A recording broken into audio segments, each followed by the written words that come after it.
Howdy, howdy, boy. How are you? Oh.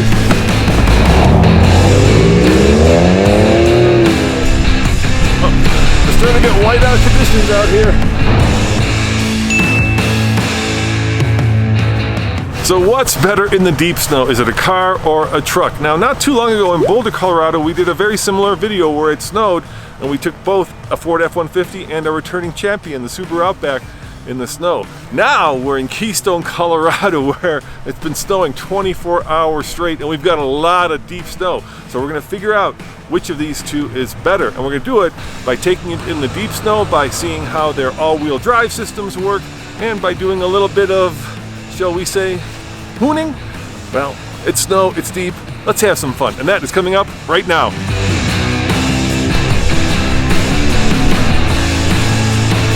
Now last time you guys said it was apples to oranges when we compared our Outback to an F-150 Lariat. Now it's really apples to oranges in some ways because we have the brand new F-150 Raptor, and of course you talk about tires a lot in the comment section, so let's address that really quick.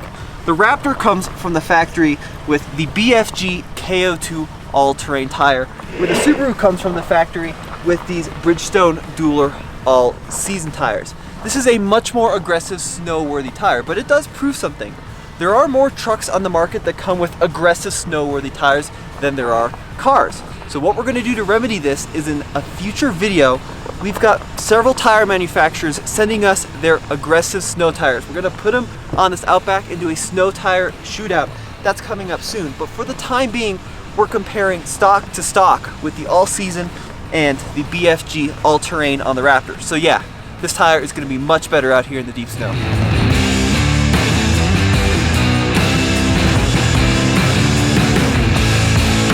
Let's talk ground clearance. The Subaru has it 8.7 inches, but the Raptor has more. So in the deep stuff, this is going to get high centered a lot easier than this. And that is a big deal because when you're going through deep snow, it starts to pile up under the car, wheels get less grip, and next thing you know, you're like a beach snow whale.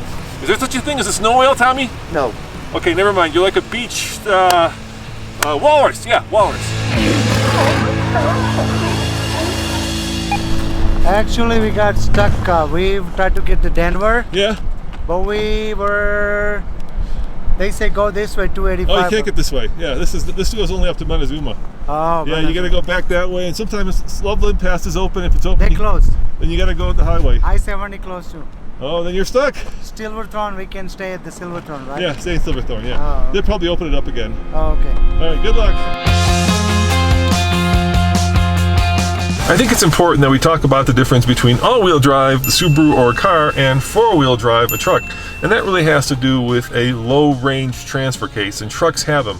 In other words, I can take this truck from 2 high to 4 auto to 4 high to 4 low. And the low part is the transfer case. It allows me to take the prodigious power that this Raptor is making and actually increase it with a low-range transfer case. And I also have a locking rear differential, which means I can lock both rear wheels so that they spin at the same speed.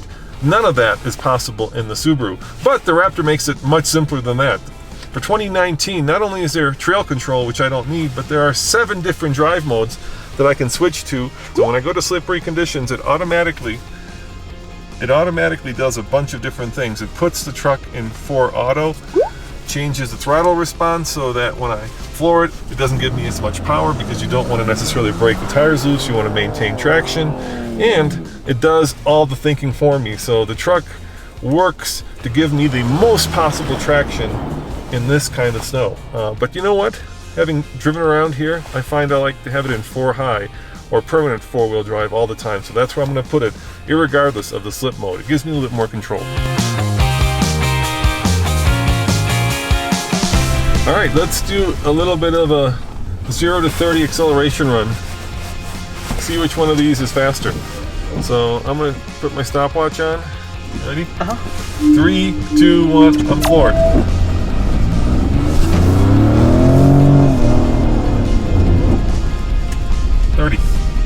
I can tell you that it did accelerate well, and then I felt like I was in complete control, and that, you know, it was just fun. Traction control is enabled, just like in the Raptor, and I'm just going to floor it, okay? 20, and there's 30 right there. I think the Raptor did it with a little bit more fury. It was a little angrier going down the road.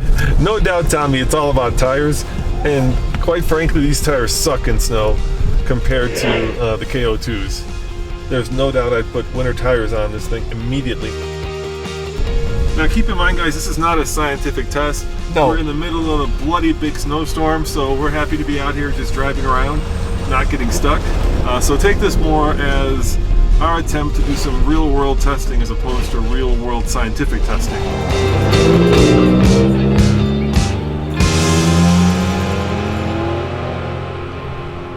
Why don't you go over to the speed limit sign that says 30 miles an hour? Yep. I'm going to come by at 30, and then I'm going to stop. We'll see how long it takes to stop, and we'll compare it to the Subaru. What do you say? Sure. All right, 30. I'm just going to hit my brakes hard.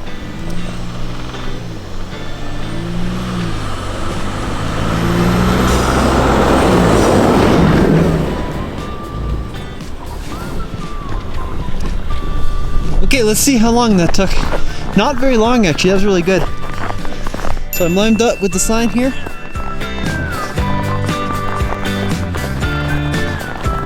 $58. All right, so I've been driving the Raptor in the snowstorm, and you've been driving the Subaru, and you've been really tentative, dude, because I feel like you feel like you're going to get stuck at any second. So I think you should get behind the wheel and give this thing a shot, because to me, there is no doubt which one is the most deep snow worthy. It is this truck by a long shot. But why don't you get behind the wheel and see if you feel the same way? All right. So I'm gonna go and put the truck into 4 Auto. That was good. Well, but this is more comparable to the Subaru, because in 4 Auto you can drive this truck on both dry and snow, right? Right. Whereas in 4 High you can't really drive it in the dry because it'll crab and do some drivetrain damage potentially. So 4 Auto, a little bit of gas, and it hooks up pretty quick. Oh wow, this is much better. This is much better. I think, of course, and I know you're gonna comment on it, I just know you are, and we realize it, the tires are the biggest differentiator here. By far. Bar none, no question asked, the tires are what make this truck so incredible in the snow. But there are some differences. For example, with these tires, right, I feel like there's a more progressive rate at which we could potentially get stuck. So I kind of feel like when you're in the Subaru, you're going, everything's fine, and then at the snap of a finger, you could easily get stuck. I feel like this is gonna allow you to, first it's gonna start digging, and then it's gonna start slipping, and then you're gonna get stuck. So it's more progressive with these KO2 tires. And even though we have a lot more mass, it stops much better.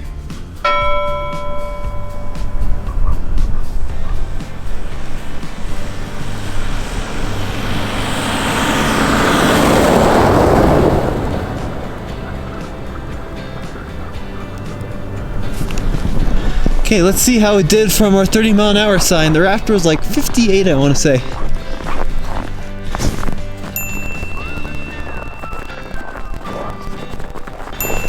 Well, if that's not a reason to buy snow tires, I don't know what is.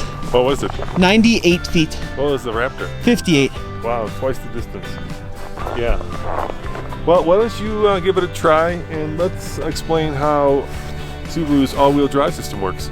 Subaru uses an all-wheel drive system they describe as symmetrical all-wheel drive. Essentially what that means in Subaru speak is that all the wheels are getting some amount of power all the time, versus what Subaru calls a slip then grip system, like a traditional halodeck system is. The Raptor actually uses that as well in 4-wheel drive auto. It waits till the rear wheels slip before it engages the front end. You can use Subaru's symmetrical all-wheel drive all of the time, regardless of whether you're not in snow or pavement. What does X mode do? X mode is essentially Subaru's off-road mode. It works at low speeds. It's not going to be a huge help today. It might help us getting going just a little bit, but at higher speeds it shuts off. But I will say this, I think that the car is just a little bit more maneuverable, and with a good set of tires on this, I could really point and shoot where I want this to go. Now on the stock all seasons, it's pretty useless, and I would say that if you live in an environment that's even fairly snowy, you really have to get rid of these duelers, because here's 15 miles an hour, hard on the brakes, still stopping, still stopping, still stopping. That was from 15 miles an hour. And that really is the danger here. I mean, it's not that difficult to get a vehicle to accelerate A lot of vehicles can do that regardless of tires, but the stopping and the turning bit is what will really get you in trouble out here. Dude, this thing is struggling like crazy. I bet you even going up this little hill, it's gonna have a hard time. Yeah. Let me try it. I'm floored. I'm floored, dude. It's barely a hill. It's floored. Click X mode. X mode engaged. Here we go. Floored. Okay, stop. Now try this. Push your traction control off button, just right down there. Okay, traction control off. Okay, this is gonna make a big difference. All right, X mode on, traction control off. Yep, go for it.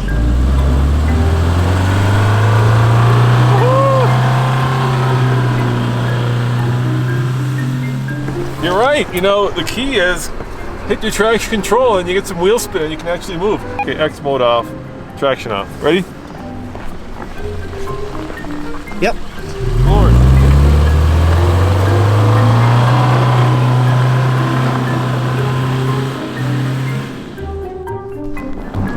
So I'm going to say you want wheel spin because with traction control on, it was just not giving any power whatsoever. I mean, it was stuck. What's it like driving a bus in this? Oh, it's quite interesting. I bet. You know, drifting around corners sometimes happens. You know, it's not like you're trying on purpose, Right. but it isn't an inevitable. AJ, do you guys have snow tires in these buses? We do have snow tires on these, and then also some of them have we have auto chain deploy systems. Oh, I love that. That's so we cool. can deploy it on the go if need be. Does this one have it? No, No. this is one of our older buses. All of our newer buses have it. All right, I'll let you get back to work, Yep. man. Thanks for watching. Yeah, Appreciate it. Keep up the great work. Thank you, dude. Have fun. Stay safe.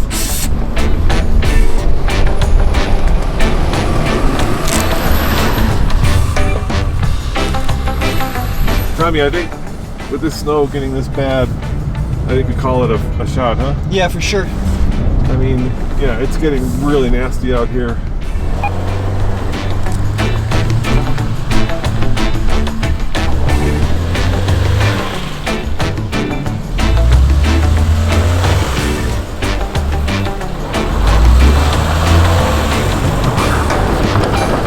That's how you do it. That's how you use a Subaru's all-wheel drive system to turn around. Tommy, what do you say we call it a day? Let's call it a day. Yeah, it's getting a little nasty, and I think we've proved a couple things. First of all, get snow tires. Secondly, a truck, at least with good KO2s, is much better in this kind of condition than a car. And finally, if you do have an Outback, turn the traction control off. You're probably going to do a little bit better in the deep stuff. As always, this is Roman. And Tommy, we'll see you guys next time on the Fast Lane Car. Ciao. Bye. All right, which one you want to take back? Subaru. Okay, I'll take the truck. Look, not one, but two snowplows, dude. Yeah, they're ruining our fresh powder. Yeah, they're ruining our fresh powder. Away we you snowplows! How are we supposed to do our testing?